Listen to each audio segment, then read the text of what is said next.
Hey there! Welcome to 800 SAT Math.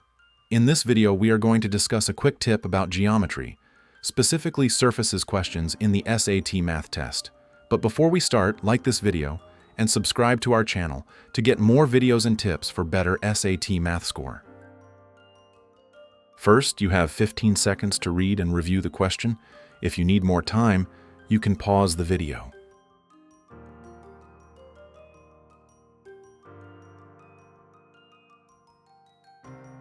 To start with this question, notice that rectangle EFGH has sides that are 6 times the sides of rectangle ABCD, which means that the side ratio is 6:1.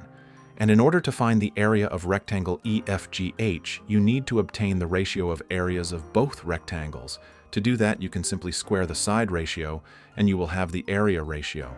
After that, solve it as a simple ratio question by cross-multiplying the value of area of rectangle ABCD with the ratio of areas.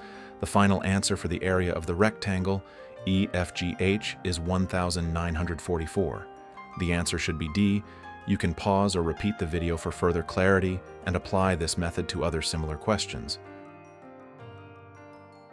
Drop any question in the comments. Thank you for watching and happy studying.